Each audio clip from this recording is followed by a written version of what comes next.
Bonne année, j'espère que votre nouvel an s'est bien passé. Pour ma part, c'était plutôt cool. Je l'ai fait à Shibuya avec 2-3 potes. On était en petit comité, c'était assez intimiste.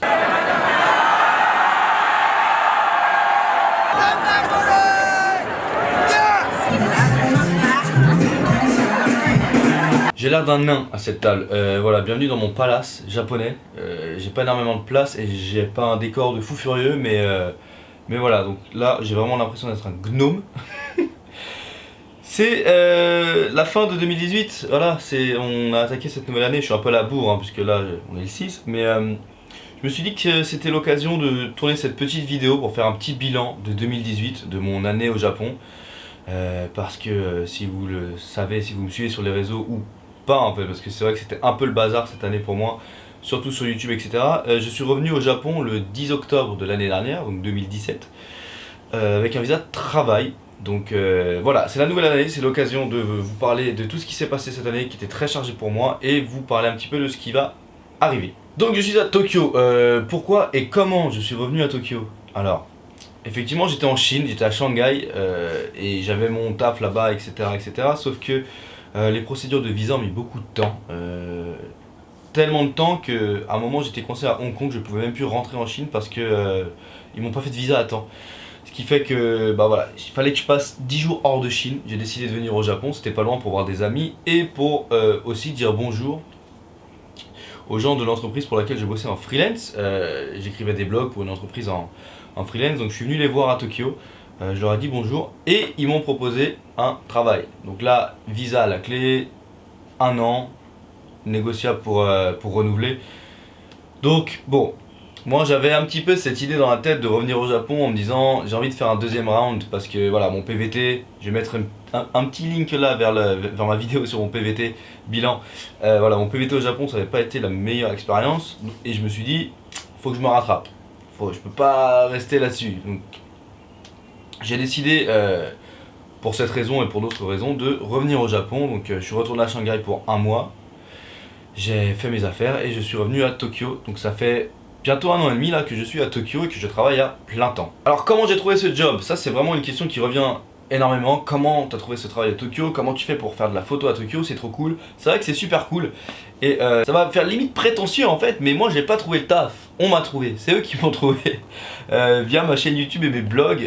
Donc ils ont bien aimé ma façon d'écrire, mes photos, etc. Et c'est comme ça que j'ai commencé à bosser en freelance pour eux en leur écrivant des blogs d'abord. Et ensuite, quand je les ai vus voilà, de visu, ils m'ont proposé un job qui pourrait m'intéresser où je pourrais faire de la photo et de la vidéo pour tout ce qui est promotionnel pour la boîte. Donc bah forcément, moi j'ai dit oui. Donc petite parenthèse, si vous avez des rêves dans la vie,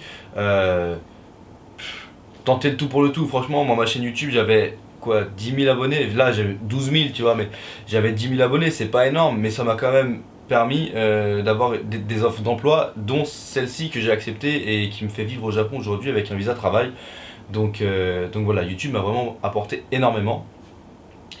Et c'est comme ça que j'ai trouvé ce travail. Et en ce qui concerne mon travail, parce qu'on me l'a énormément demandé, je bosse pour une agence ici qui aide les étudiants à venir au Japon. Et je leur fais tout ce qui est contenu photo et vidéo. En ce moment, vachement plus vidéo parce que mon rôle a un peu changé. Je suis un peu le couteau suisse dans la boîte, je fais de la traduction, je fais les photos de promotion, je fais toutes les vidéos, etc. etc. Et c'est vraiment un métier bénéfique, très cool, qui m'apprend un max de trucs. J'ai pu apprendre à mieux m'organiser, j'ai pu apprendre à shooter des interviews, j'ai pu apprendre à shooter des logements, des share house, des apparts, faire des photos dans des apparts, etc. Ça m'a permis de me faire des contacts aussi. Donc j'en apprends tous les jours et c'est vraiment des compétences que je vais pouvoir utiliser dans mes propres projets à moi, dans mes vidéos. J'ai aussi appris à me servir des stabilisateurs, ça c'est de la folie ce truc là. J'en ai même eu un là d'ailleurs, ça y est j'ai le mien. Et ça, c'est une galère à utiliser au début, hein. Mais c'est trop bien, c'est le futur ces trucs là. Donc voilà pour mon boulot. Comme je l'avais dit plus tôt, j'ai fait une vidéo sur mon PVT qui ne s'était pas passé de la meilleure des façons. Si tu me suis depuis quelques années déjà, tu dois déjà le savoir. Mais si tu me prends en cours de route comme ça, tu dois pas forcément savoir. Mais j'ai fait un PVT il y a 2 ans maintenant au Japon qui était de 10 mois, donc un an quasiment, et qui s'est pas forcément très bien passé. J'en parle en détail dans la vidéo en lien. Et donc l'année dernière, en 2018, j'ai décidé de faire les choses complètement autrement. Je me suis donné un max d'opportunités.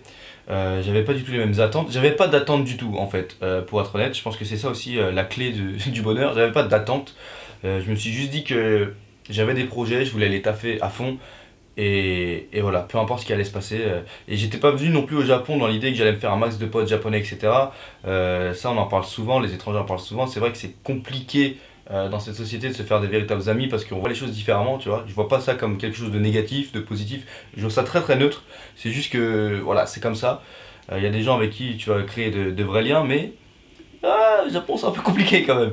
Mais, euh, mais voilà, moi je me suis dit que c'était pas le but de mon séjour au Japon. Moi, ce que je veux, c'est vraiment réaliser mes rêves ici. J'ai ma clique, j'ai ma team. La majorité sont français, j'ai des potes étrangers, j'ai deux trois potes japonais. Mais, euh, mais voilà, c'est vraiment pas ça le plus important. Donc quand je dis que je me suis donné beaucoup d'occasions, c'est j'ai accepté quand même pas mal de trucs, que ce soit en photo, en vidéo.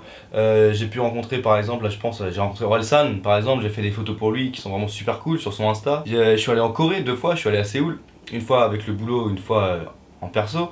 Je suis revenu à la Japan Expo aussi où j'ai rencontré une trentaine de personnes qui me connaissaient, ça m'a choqué. Donc du coup j'ai vraiment fait énormément de choses en 2018, ce qui est la raison pour laquelle j'ai pas vraiment pu faire de vidéos sur YouTube parce que j'étais vraiment super occupé. J'ai aussi rencontré ma copine, voilà, faut le savoir. Donc oui, j'ai évité les erreurs que j'ai faites avant. Je me suis pas mis en share house. Des share house, il y en a plein des très bien. À chaque fois que je rencontre quelqu'un qui voit mes vidéos, il me dit mais c'est vraiment si pourri que ça les share house. Alors non, non, les share house, le concept est cool en plus. Il y en a vraiment des très bien. Moi, j'ai une expérience pourrave et la share house, je ne peux plus. Pour la simple et bonne raison que voilà, j'ai eu la pire expérience du game avec les share house. Donc pour moi c'est mort, mais les share house, il y en a des biens. Hein. J'ai l'impression d'être le démon quand je parle des share house. Mais voilà, bref. Donc moi j'ai trouvé un appart en revenant au Japon. Ça c'est par contre ça change la vie, hein, vraiment. Bon non, je suis resté sur le canapé de mes potes pendant 3 mois, mais après j'avais mon appart à moi. Et voilà, bon ça change de la share house, c'est quand même beaucoup mieux. Ensuite, comme je disais, bah, pas plus d'attente que ça de la part de la société japonaise ou même de ma vie ici. Je viens faire mes trucs, je me donne à fond et voilà, il n'y a pas de désillusion, il n'y a pas de tous ces trucs-là que j'avais eu 2 ans avant. Je pense que je suis aussi beaucoup plus mature maintenant euh, et moins innocent peut-être, et donc du coup, forcément, ça marche beaucoup mieux. Et, euh, et voilà, je me suis juste focalisé sur mes projets ici à Tokyo. Et jusque-là, ça marche super bien, donc merci à tout, tout ce que je peux remercier. Donc voilà, en prenant du recul, même si j'ai pas envie de faire ma vie ici, j'ai pas envie de vivre indéfiniment à Tokyo, je pense que cette ville m'apporte énormément, m'a énormément apporté. Après, travailler au Japon, comment dire, l'entreprise pour laquelle je travaille est étrangère. Il y a moins de japonais que d'étrangers dans la boîte, donc je pense pas, je peux pas donner un. Comment dire? Je peux pas ramener l'expérience d'un mec qui va vivre dans qui va travailler dans une entreprise 100% japonaise avec des salariman où il fait des heures sup de malade ou oui. Non, ça je peux pas. Parce que c'est pas du tout le cas de mon entreprise, mais c'est aussi l'une des raisons pour laquelle j'ai accepté ce travail. Je me vois pas travailler pour une entreprise japonaise au Japon. Pour moi, c'est pas possible. Donc voilà, même si je travaille au Japon, je pense toujours avoir un regard assez extérieur parce que voilà, je suis un Français qui bosse dans une entreprise internationale. Donc c'est aussi pour ça que j'en profite autant parce que c'est super cool. C'est super cool. Les horaires sont assez flexibles, le travail me plaît.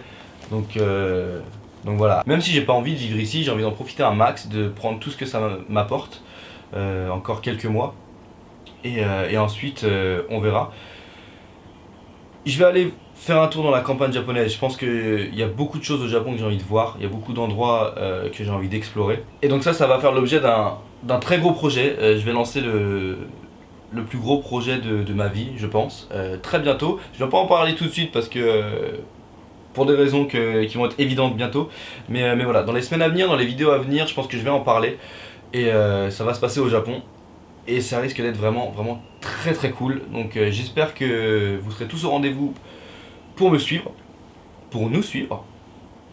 et, euh, et voilà une rapide vidéo sur 2018, 2-3 projets en 2019, il va y avoir beaucoup plus de vidéos. Et si je parle de ce projet ici sur ma chaîne, c'est parce que ce projet est un projet de vidéo évidemment, et qui sera partagé sur ma chaîne YouTube. Donc Donc voilà, là j'ai pas fait de vidéo en mode je reviens, etc. Parce que c'est naze, parce que je suis jamais vraiment parti, c'était juste un peu compliqué et délicat de faire des vidéos. C'est pour ça que je fais cette vidéo là de bilan. C'est mon pote Ichiban Japan en plus, il m'a confirmé, il m'a dit fais pas de vidéo en mode je reviens, en mode non c'est nul, on fait pas ça. Donc je l'ai pas fait. Voilà, je vous parle des projets très vite. N'hésitez pas à me suivre sur Instagram. On est bientôt 3000 sur Insta. Venez, venez, venez. En plus je fais des photos que je donne pour faire des fonds d'écran, tu vois, de téléphone. Venez, venez, venez, ça va vraiment être bien. Merci beaucoup de me suivre, merci pour la force, ça fait super plaisir. Très bonne année 2019, j'espère qu'elle commence aussi bien que la mienne. Prenez soin de vous, à la prochaine, ciao.